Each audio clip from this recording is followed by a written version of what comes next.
This is a program about changing your life. Not in the traditional way that we think of when we think about changing our lives. Usually that means changing your behaviors, retraining yourself, getting new habits, going out and trying them out and changing your life. This is about changing your thoughts, and then your life will change. Change your thoughts, change your life. It's the name of this program, it's the name of the book. It is something that I very, very strongly endorse, that we have within us the ability and the capacity through the way that we use our minds and the way that we process things and events to make our lives totally shift and change around.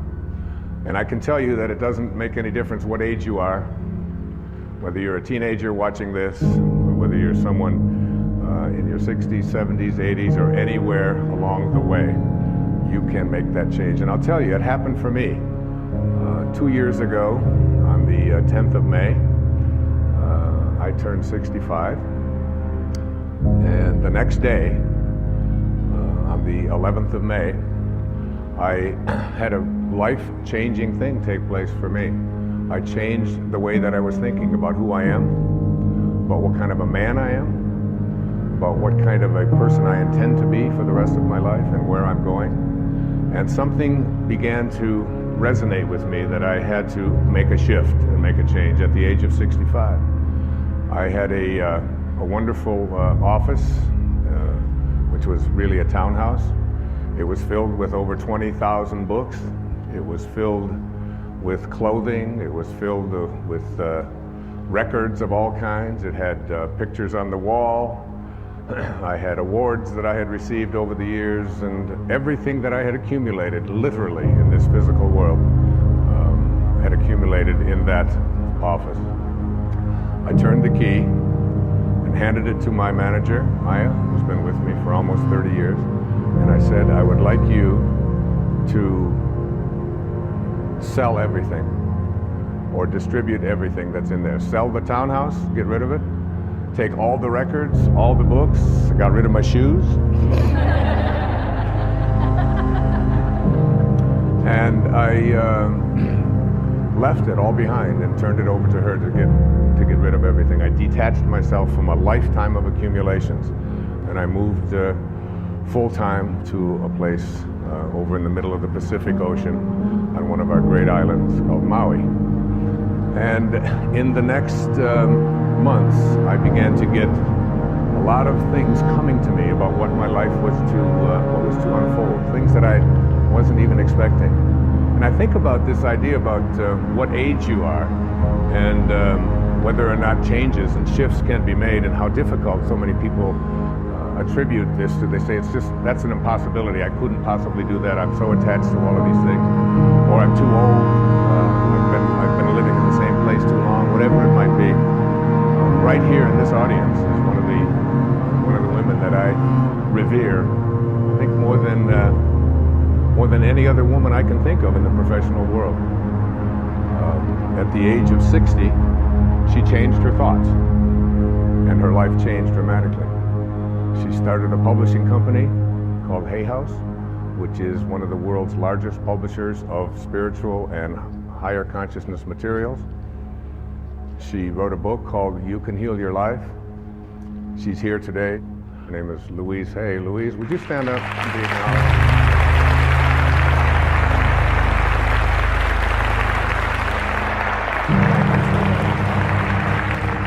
Louise, with a great number of people from all over the world, just celebrated her 80th birthday.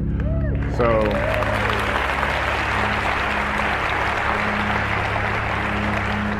I should look so good even at 60, all right? And I'm just so deeply honored that you're here, dear. Thank you. What happened for me in the next few months was absolutely life-changing.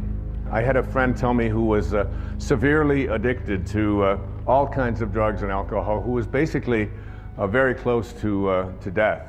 He refused all kinds of treatment. He wouldn't go through the programs and so on. But he read a book, and the book was called The Tao Te Ching. The Tao Te Ching. T-A-O-T-E-C-H ing, Tao Te Ching. Tao in ancient Chinese means the way, the great way. Ti is the term that means the application of or the virtue of. And Qing in ancient Chinese means book. So it's the book for applying the virtue of living the way. That's what this book means. And he told me that, and I thought, I've heard of the Tao Te Ching, I've heard of Taoism, I'm familiar with that. I had read about it when I was in college. I'd even lectured a little bit about it when I was teaching at a university in New York City, at St. John's University. It was something that I had sort of a cursory awareness of. But it wasn't something that I was really profoundly interested in. I was watching a TV show one night and someone talked about the Tao on there. I walk into a bookstore and there's a copy of the Tao. This is all happening in the 6 months or so that between when I had left and knowing that it was time for me to detach myself from all of the things that had been so much a part of my life and move on into a new area of my life. So I couldn't resist it any longer, and I said, I really want to read the Tao, and I'm going to take the next year, a full year, and in that year, what I would like to do is I would like to read each verse. There are 81 verses in the Tao Te Ching. You can read it in an afternoon, but you can study it for a lifetime.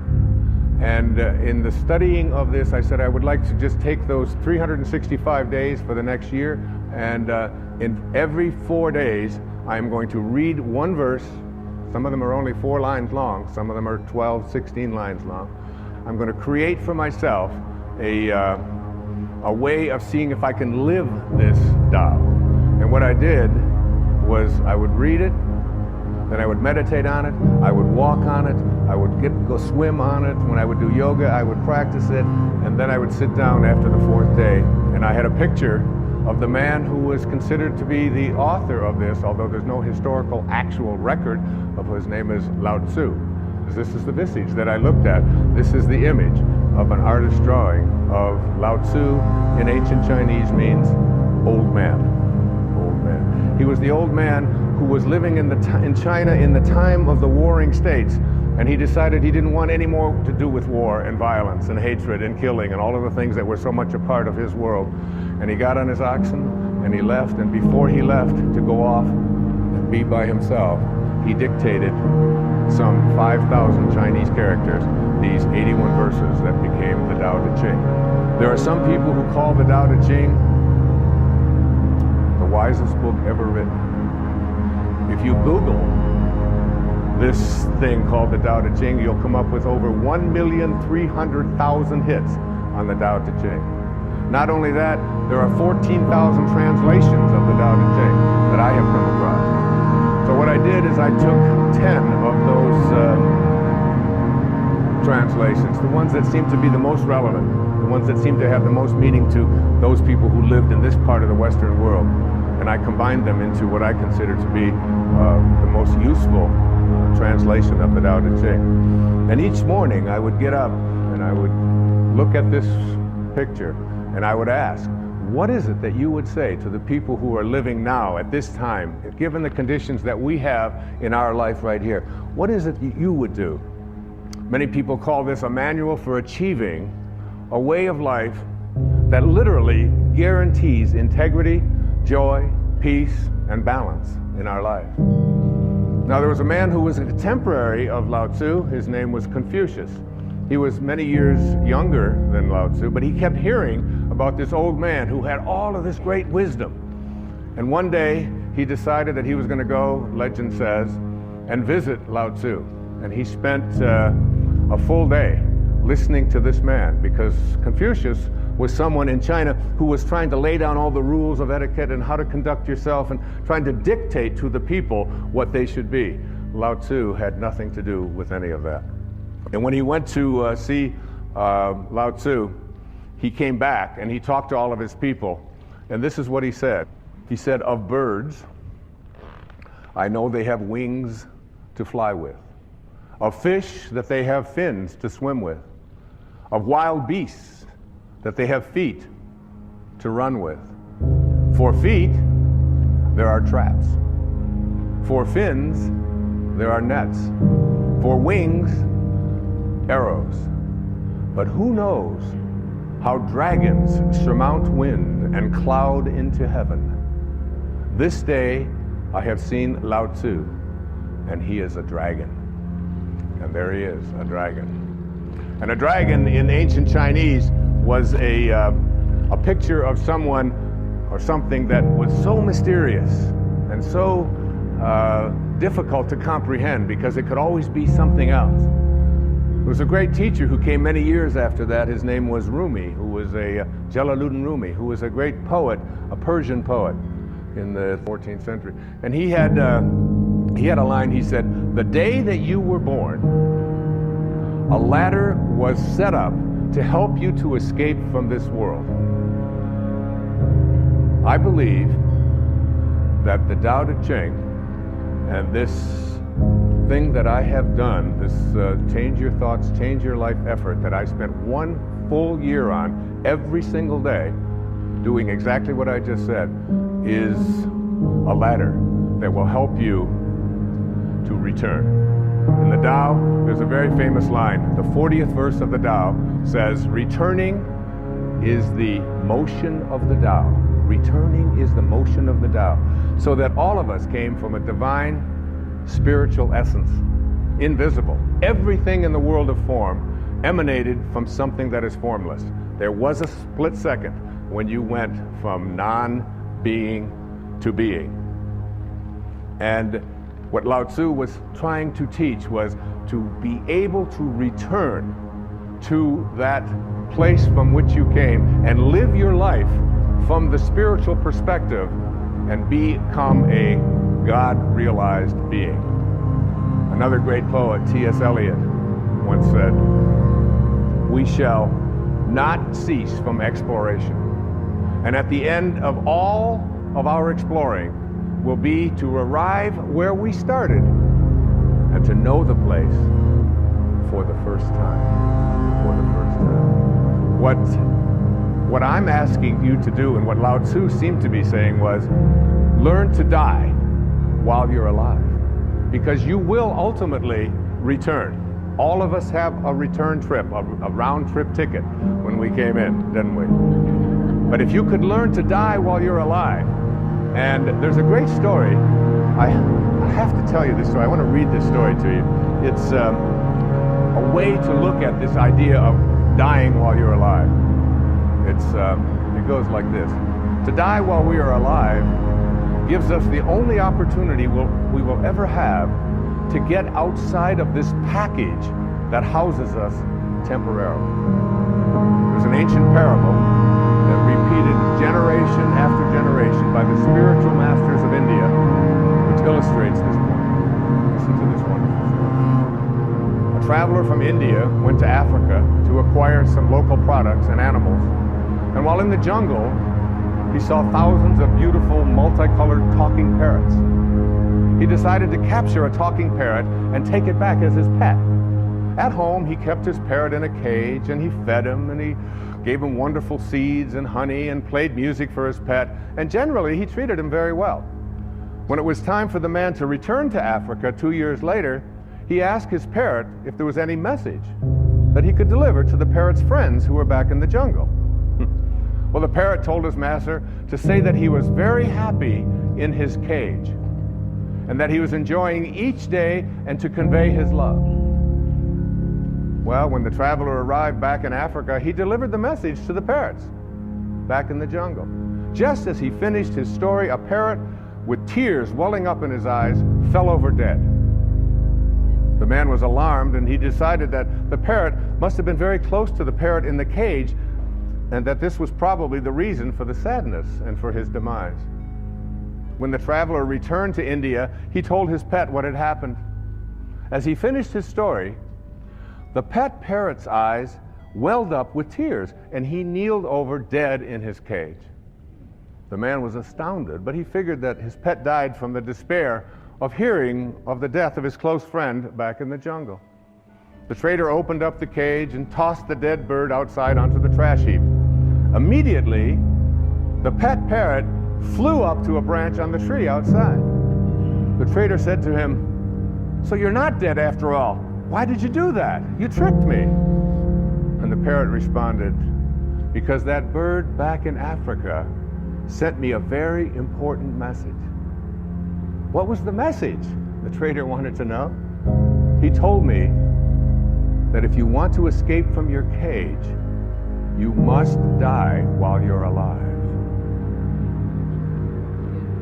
We must indeed die while we are alive in order to be able to look back at our waking consciousness and see ourselves trapped in our cage, which in our case is our body. And then we will see how unnecessary it is to remain caged. Isn't that a great story? I love that story. Yeah, you can applaud.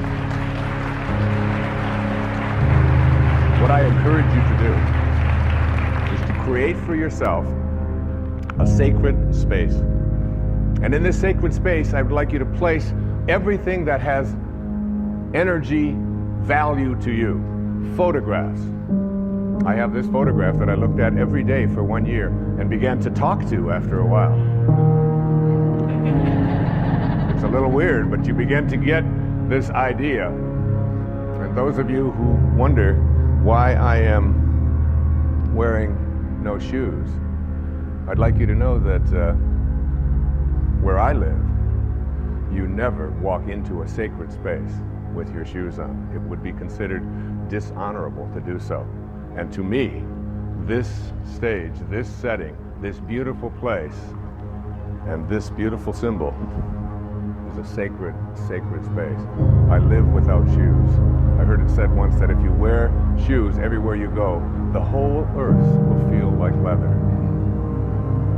And it's nice to feel what the earth feels like, and to feel that naturalness. So in that sacred space, you will feel the energy of the photographs, of any mementos that you have, of pictures of your children, of drawings, of statues, of anything at all that you can think of. I have a beautiful sacred space, and it calls me. And as it calls me, when I go into that place that is so profoundly sacred to me, the most beautiful things begin to happen for me, particularly in the middle of the night when no one else is up, and I feel closest to God, and I feel closest to this beautiful old man who sent so many important messages to me through his Tao Te Ching and in my meditations to help me to create this program, change your thoughts, change your life, living the wisdom of the Tao. What I would like to do now is to look at some of the key thoughts that I would like you to think about and consider changing as you become a person who becomes more God-realized. That is, someone who has died but stayed alive and returned and went back on that return trip. The first of these thoughts to change is to change the idea that I can't trust in my own nature to I trust in my own nature. Did it ever occur to you that you have a nature? That nature is so profound and is always calling you. You know it. No one else can know it. No one else can impose it on you. No one else can tell you what it is that you feel in here that you know is why you're here and what you're doing here. There's no one else can explain that or explore that with you. You can't share it. Everything in the universe has a nature. Your dog has a nature. A crocodile has a nature. A duck has a nature. A crow has a nature. Everything has its nature. Everything has a dharma, including you. But what we've learned and we've grown up to believe is that I can't trust in that nature. My nature, to trust in your nature, to know that you came from a divine place of well-being and to trust in it. Listen to this, verse 38 of the Tao, a few lines. The great master follows his own nature and not the trappings of life. A truly good man is not aware of his goodness and is therefore good. Think about yourself.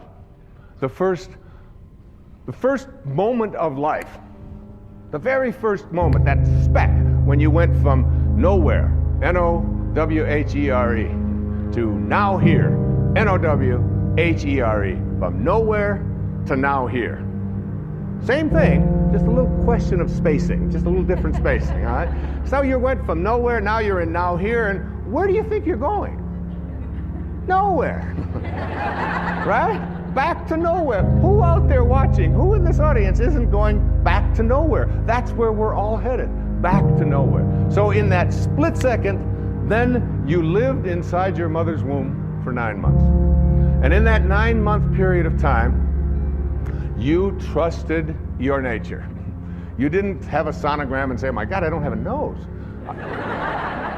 This is very scary. What if it doesn't show up on time? Or you didn't do any of that. You trusted completely in your own nature, right? And so did your mother. There's very little that you can do, because what you were to become, everything that this physical body needed, was all handled in there. And also, beyond what was needed for your physical world, and what Lao Tzu called the world of the 10,000 things. The 10,000 things. There's 10 zillion things, obviously, in the physical world, but that's how he named it, the world of the 10,000 things. And in that world of the 10,000 things, everything returns back to its source.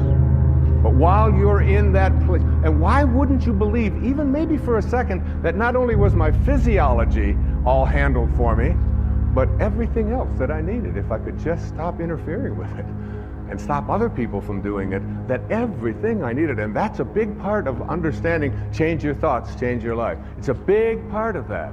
The idea that I have a nature that I can trust, not something that I have to be afraid of, and I can stop letting other people interfere with it as well. So what happens? We go through those 9 months, totally uninterrupted. We have no questions, everything works out. And then what? We say the very first thing, we pop out after 9 months, we'll take over from here. That was good work. Nice work, God. Thank you very much. And so what we'll do is just sort of edge you out of here, you know. So we edge God out. We take on an ego, E-G-O. And we edge out and we say, we'll take over. And we have an ego, and this ego, what this ego does is it takes on a set of beliefs. And these beliefs are that I am what I have, that I am what I do, that I am what other people think of me. So we're raised to believe that the more stuff I accumulate, the more things that I get, this is who I am. The more that people like me, this is what I'll get, and on it goes. I want to tell you a story. It's a story of one of my children. Her name is Tracy. We lived in Detroit when she was born. She came in as a little rebellious. She came in the middle of the Detroit riots when they said nobody is allowed to go out. Anybody that goes out is going to be arrested. And she said, this would be a good time for me to show up. Which is exactly what she did. So when she showed up, after about the second or third year, Tracy went to preschool. And she came home from preschool. She was about 3.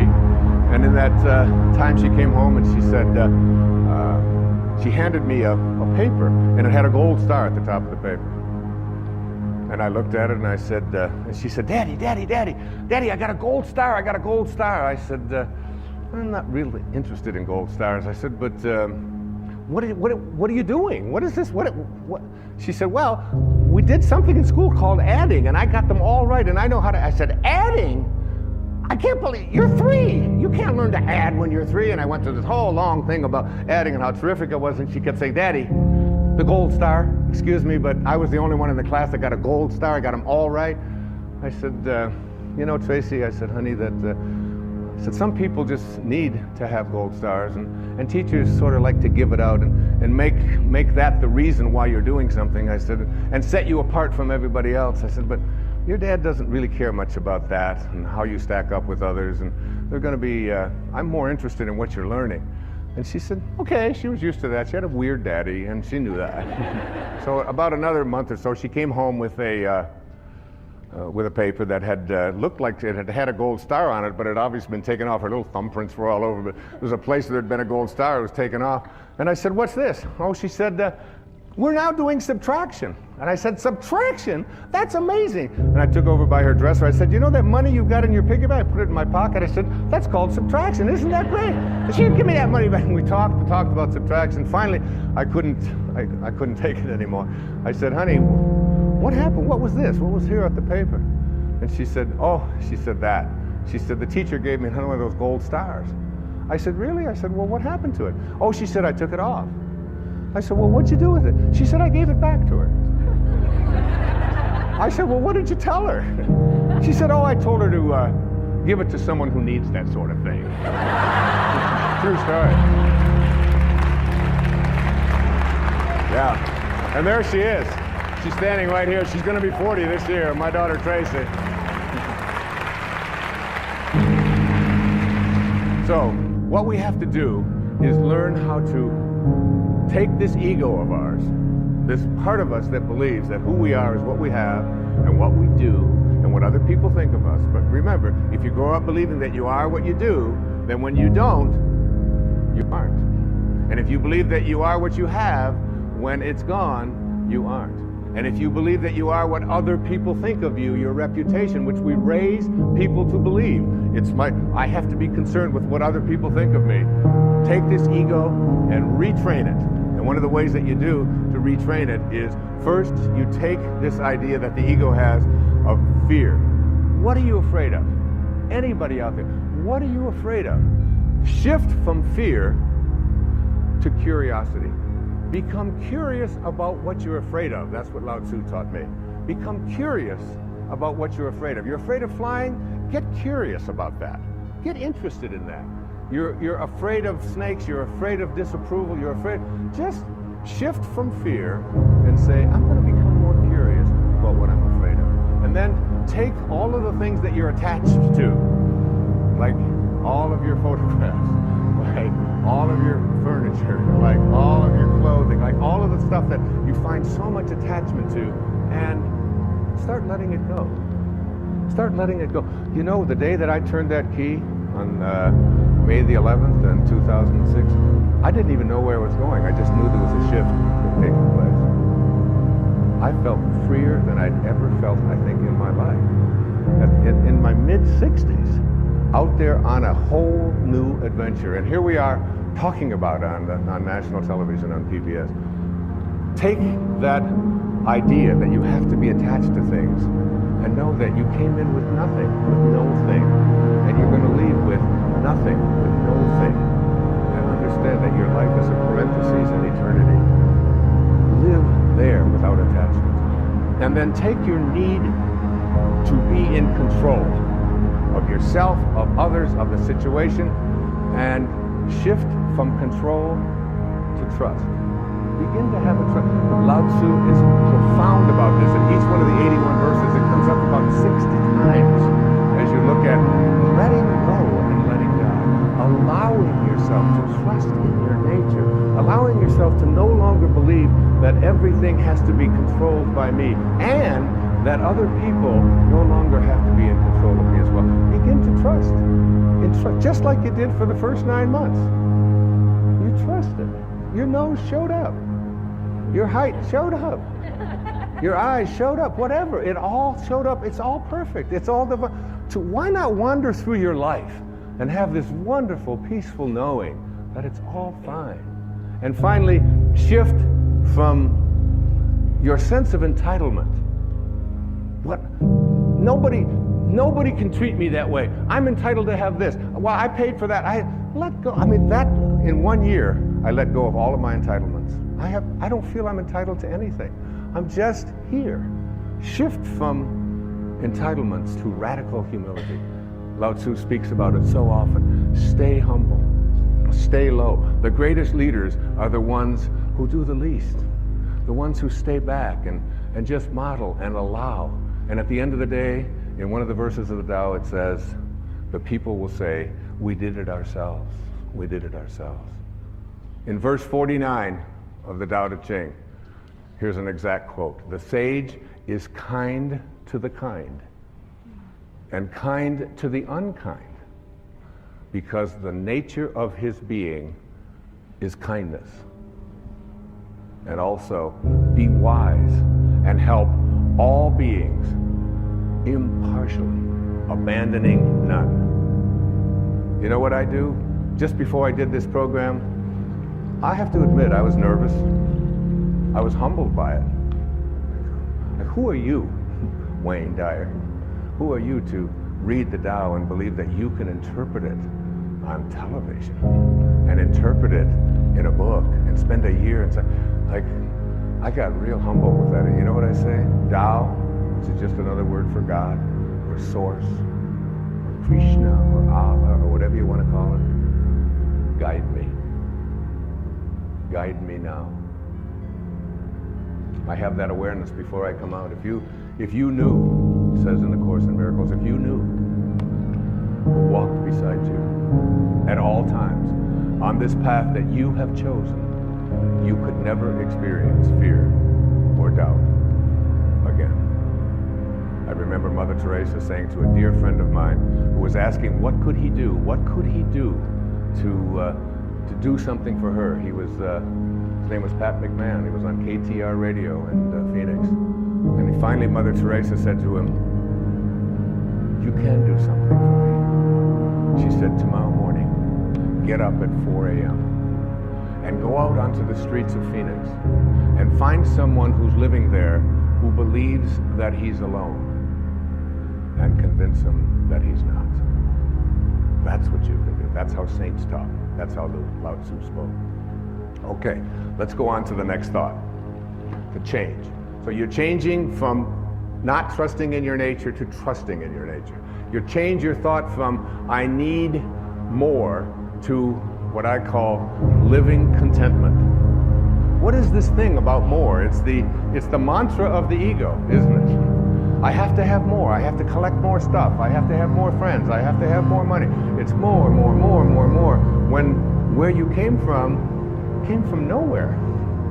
You don't need anything. It's a continuous bombardment that we are all exposed to in this whole world of believing that we have to have more. It's one of the reasons why I love public television so much. You don't see ads on PBS. You don't have to be constantly exposed to the idea that you have to have more and you have to get more, and if you don't have this, then you're not complete, and so on. So we get bombarded with this idea of attracting more.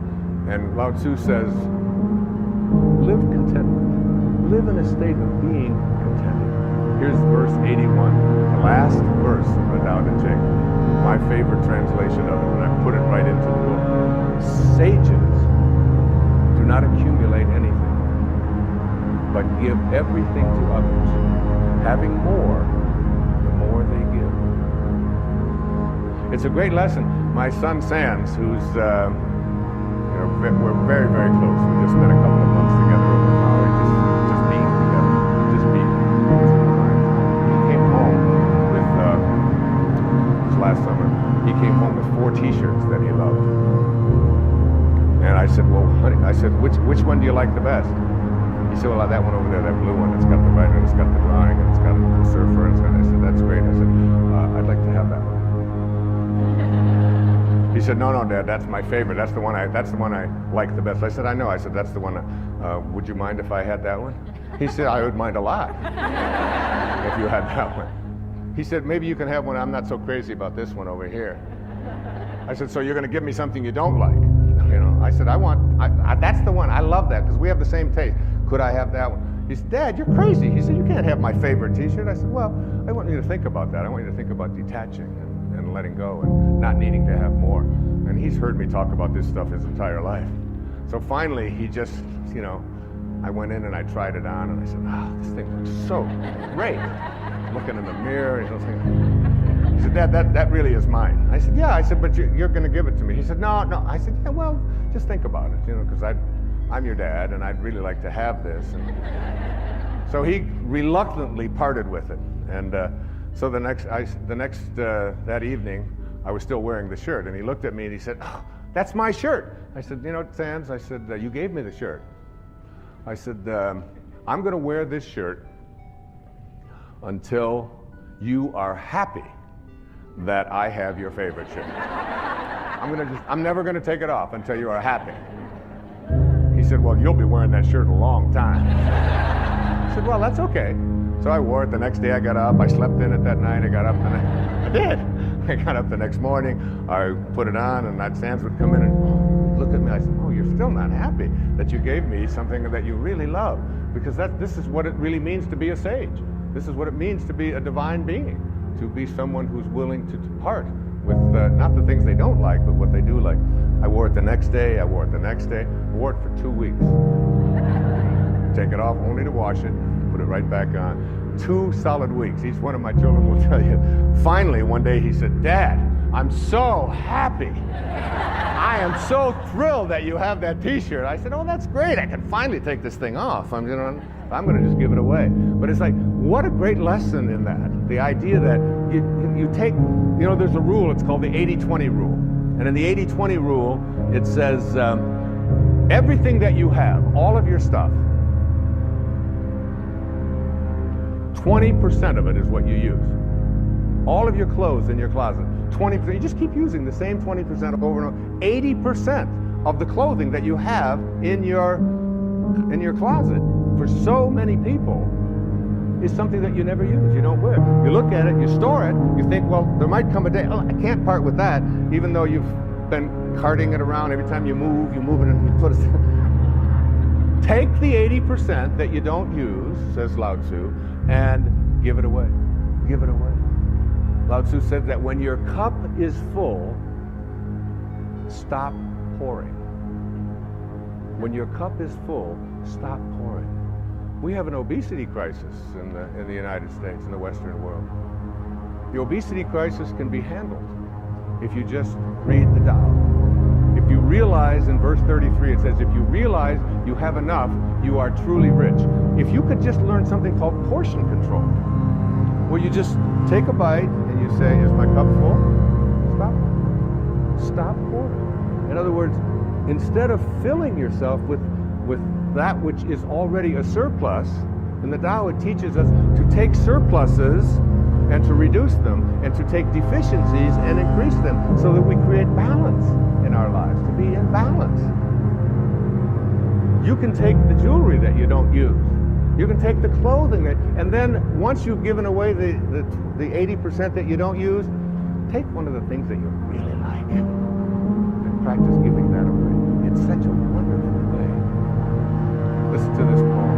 It was written by a great Persian poet named Hafiz. It says, even after all this time, the sun never says to the earth, you owe me. Just look what happens with a love like that.